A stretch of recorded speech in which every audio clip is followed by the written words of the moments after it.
It is that time of the week where we look back, we look forward, we stay stuck in the one spot for a little while. Here you come again, Kathryn Arndt. Hello. Hi there, Chris. How are you today? I'm going very well. How are you? Yeah, good, thank you. Another busy week. They're all busy weeks in local Yes. government. But let's touch on some of the news items of the week before we look at some of the conversations that we've had. A bit of a contentious issue, I guess, at the moment, in that the Victorian state government announced support for public sector workers this week. Council workers particularly excluded, as they have been from JobKeeper on the federal level. What's the sector saying about that, Kathryn? Oh, look, certainly there's some disappointment in the sector that some of the comments that were made in that press release the other day in regard to that fund that the state government has just announced, that there was a disappointment in the sector that local government was excluded, as they have been also with the JobKeeper fund. That said, local government is included in the state government's Working for Victorian initiative, and I believe a number of councils have actually accessed that fund and are doing so, and have been able to place staff through that. As with a lot of the current COVID-19 response initiatives in place, there is some delay in the processing of those applications, which the state government is looking to resolve quickly. I guess to clarify though, councils are being quite innovative and taking a lead in redeploying impacted staff. And as we saw, I think, last week or heard about some of the various other duties that council staff are being given during this time, in particular to help reduce the risk of the spread of COVID-19 in the community. So some of our viewers would have seen council staff out and about cleaning public places. There's also different ways that services are being delivered, library services, story time online. So councils should be applauded for the efforts that they're making. Yeah. It's not a great position to be in, is it? I noticed some CEOs have made public statements about having to let go casual staff because it actually places them in the position of being able to access some of those support packages. And then other councils have taken a fairly formal advocacy stance with regard to the state government's activity in this area. Yes, and look, the VLGA was certainly very clear in the CEO COVID response forum that we're part of, that is chaired by the state government, that we were disappointed about the announcement and also the exclusion of local government. Perhaps there's an opportunity here for some leadership at the national level through the Australian Local Government Association. And I believe that that was raised today in your conversation with the Federal Minister for Local Government.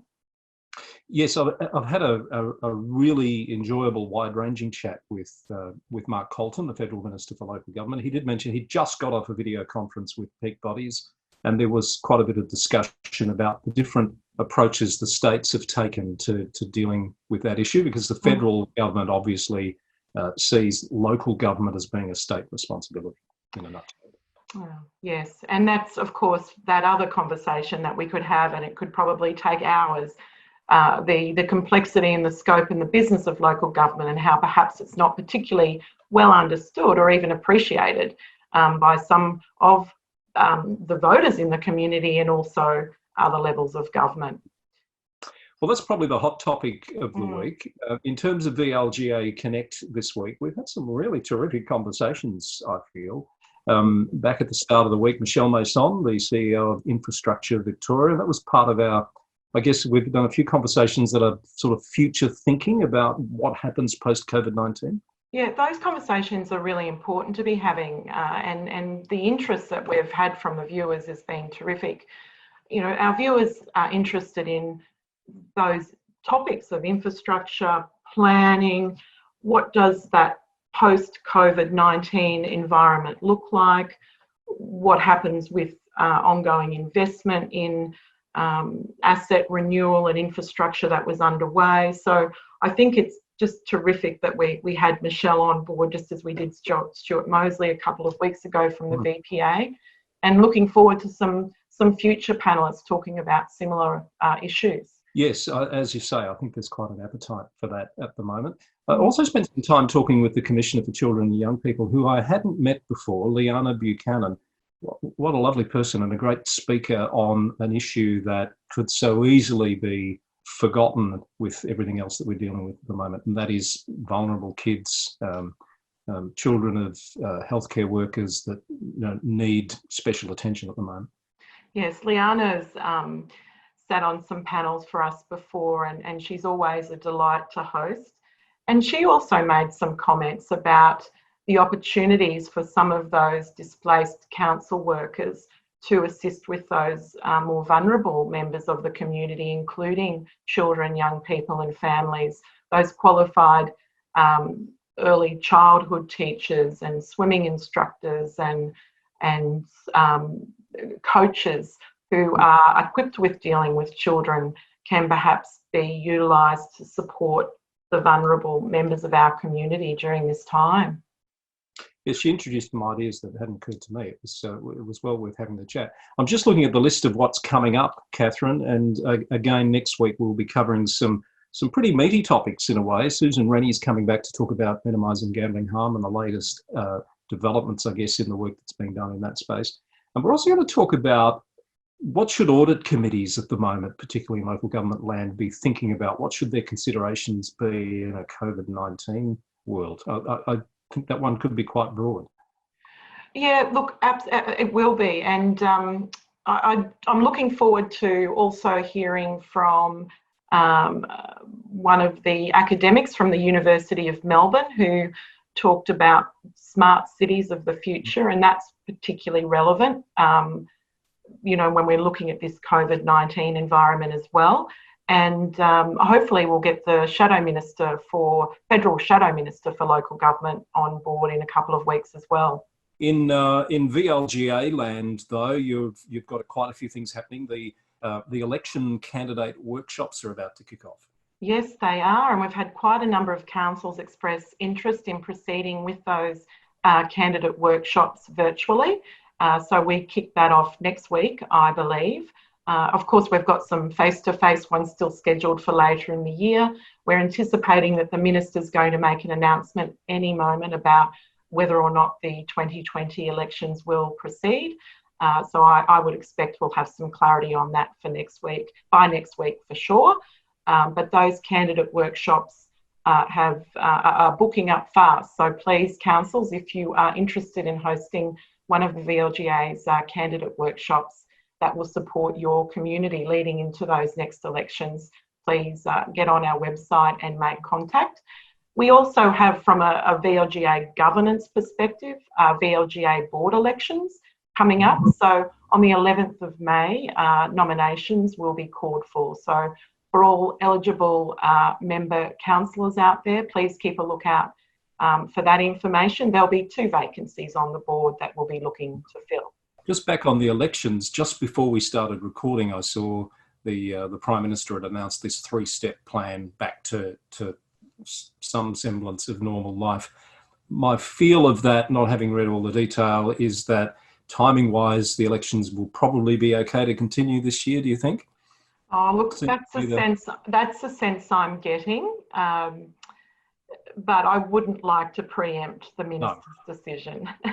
We wouldn't put any money on it anyway. No. Anything could change any moment. Indeed. The Hart Awards, that's all about to happen too. Look, it is our annual Hart Awards, Helping Achieve Reconciliation Together, which has been going for about 6 or 7 years now. We do that in partnership with Reconciliation Victoria. The 16 finalists were announced earlier this week. So we're looking forward to announcing the winners in the week of 5th of June, which is Reconciliation Week. And unfortunately in this environment, we can't have our usual awards ceremony at this stage. We're looking at having something later in the year, perhaps a smaller event. But we're pleased that 3KND Community Radio and also Charles Picana will be interviewing those 16 finalists leading up to the announcement of the winners. And we've again seen some fabulous initiatives of reconciliation efforts happening in the community and with local government. So keep a lookout for those. Whilst we're talking about reconciliation, the VLGA also has kicked off its YCCC program, which stands for Your Community, Country and Council. And that's an initiative where we have a small amount of state funding to support that, that's consistent with the Victorian Aboriginal and Local Government Action Plan and also the Victorian Aboriginal Affairs Framework. And it's really about raising the awareness of the local government sector within the Aboriginal community, but also encouraging members of or Aboriginal Victorians to look at standing in local government elections. So Charles Bacana is running a series of podcasts on that, which I believe some have gone live already. Becoming quite the media content producer, the VLGA, Kathryn, because you've also got the Local Women Leading Change podcast happening too. Yes, we have. So Local Women Leading Change is our well-known and renowned candidate program, specifically targeting women who are interested in standing in local government elections. We've now got that resource online, which people can, men and women can watch at their leisure. To support that, Deborah Wu, our Women's Policy Officer, will be running some interactive workshops for people who register. You can find all of that information out on our website and also our Local Women Leading Change Facebook page. To support that work and also more broadly, all of the online platforms that we're working through at the moment, we will be launching a podcast series. So stay tuned for that, because I think sometimes it's nice to be able to listen to the stories that are important as well as see them visually. But as I think you've mentioned, some people are suffering a little bit of Zoom fatigue. So we thought an audio podcast may also be a good way to get the messages out there. Thanks, Kathryn. Always great to talk. We'll see you again for another Newsroom edition next week on VLGA Connect.